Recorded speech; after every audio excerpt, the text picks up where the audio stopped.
Hello students, मैं अनुराधा कुमारी नायक, इतिहास विभाग, मारवाड़ी कॉलेज रांची, आईए सेकेंड ईयर की छात्राओं के लिए आज का टॉपिक है 1857 ईस्वी के विद्रोह का संगठन एवं विद्रोह की योजना। स्टूडेंट्स, आज हम विद्रोह का संगठन एवं विद्रोह की योजना क्या थी, इस पर चर्चा करेंगे।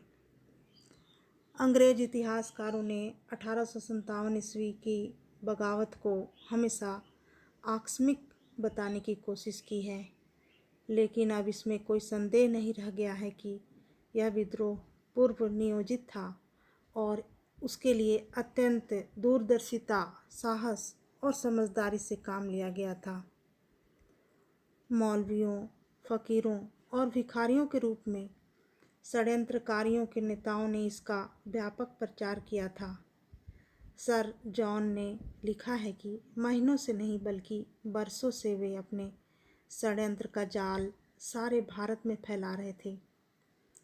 एक देसी दरबार से दूसरे देसी दरबार, विशाल महाद्वीप भारत के एक छोर से दूसरे छोर तक नाना साहब के एजेंट संभवतः रहस्यपूर्ण भाषा में लिखे पत्र विभिन्न जातियों और धर्मों में राजाओं के पास पहुंचते थे और उन्हें युद्ध में भाग लेने के लिए आमंत्रित करते थे।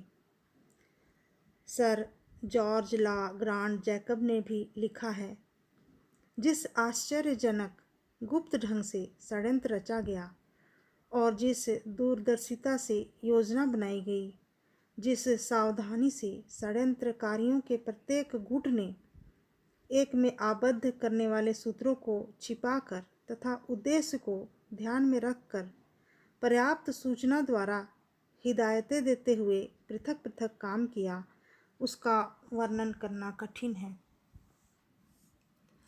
झांसी की रानी लक्ष्मीबाई, पेशवा बाजीराव के दत्तक पुत्र नाना, धुंधु पंत, उनके वकील अजीमुल्ला, मुगल सम्राट बहादुर शाह, उनकी मलका जीनत महल, अवध के नवाब की बेगम हजारा महल, जगदीशपुर के कुंवर सिंह और तात्या टोपे आदि 1857 के विद्रोह के प्रमुख नेता थे। उन्होंने ही विद्रोह को संगठित किया था। विद्रोह के संगठन के संबंध में अजीमुल्ला ने रूस, मिस्र, इटली, तुर्की आदि राज्यों का दौरा करके उन्हें भारत का मित्र बनाया था। उसके अभियान में सतारा के राजा का वकील रंगोजी बापू के साथ भी रहा था। रंगोजी ने भारत आकर देसी राज्यों का दौरा किया। उसने जनता, सैनिकों तथा शासकों को अंग्रेजों के विरुद्ध विद्रोह में भाग लेने के लिए उकसाया। अनेक स्थानों पर गुप्त सभाओं का आयोजन किया गया तथा राजाओं और नवाबों ने क्रांति को सफल बनाने की प्रतिज्ञा की। अंत में निश्चित किया गया कि विद्रोह दिल्ली के मुगल सम्राट बहादुर शाह के नाम पर 31 मई 1857 के दिन आरंभ किया जाए और अंग्रेजों को भारत से भगाने के पश्चात बहादुर शाह को भारत का सम्राट बनाया जाए। इस संबंध में दिल्ली के लाल किले में कई गुप्त सभाएं की गई। मुगल सम्राट बहादुर शाह और उनकी मलका जीनत महल ने इस योजना में भारी रुचि प्रकट की। अवध के नवाब वाजिद अली शाह की बेगम हजरत और नवाब का वजीर अलीन की खां ने भी योजना के निर्माताओं से मिल गए। अलीनी की खां के दूतों ने साधुओं, फकीरों और पीरों का भेष बनाकर सारे भारत का भ्रमण किया। ये लोग हिंदू, मुसलमान, सैनिकों तथा दफ्तरों के कर्मचारियों से मिले। सभी गंगा जल और कुरान हाथ में लेकर विद्रोह में भाग लेने की शपथ खाई। अंग्रेजी राज्य की कोई छावनी, कोई थाना तथा कोई दफ्तर ऐसा शेष न रहा जहां विद्रोह के दूत ना पहुँचे हो। ये सारे कार्य इतनी चतुराई, इतनी गोपनीय और ऐसी अद्भुत रीति से किया गया कि अंग्रेजों को उसकी भनक तक नहीं मिली।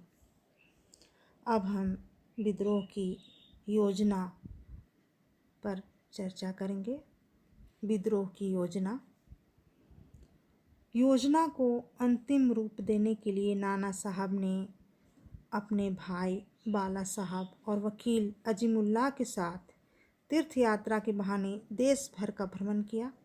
सबसे पहले वे दिल्ली पहुँचे और सम्राट बहादुर शाह के साथ परामर्श किया। तत्पश्चात वे अम्बाला, मेरठ, मथुरा, आगरा और लखनऊ आदि उत्तरी भारत के प्रमुख नगरों में विद्रोहियों से मिले।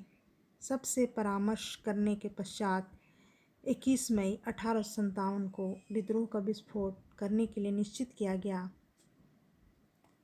उस निश्चय की सूचना भी सैनिक छावनियों, नगरों और गांवों के विद्रोहियों के पास भेज दी गई।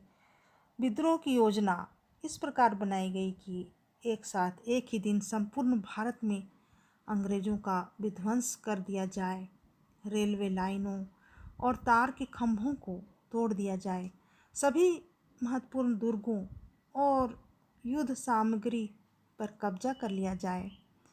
ये सभी कार्य इस तत्परता के साथ किए जाएं कि भारत के सभी अंग्रेजों का विध्वंस हो जाए और उन्हें कहीं से सहायता ना मिल सके।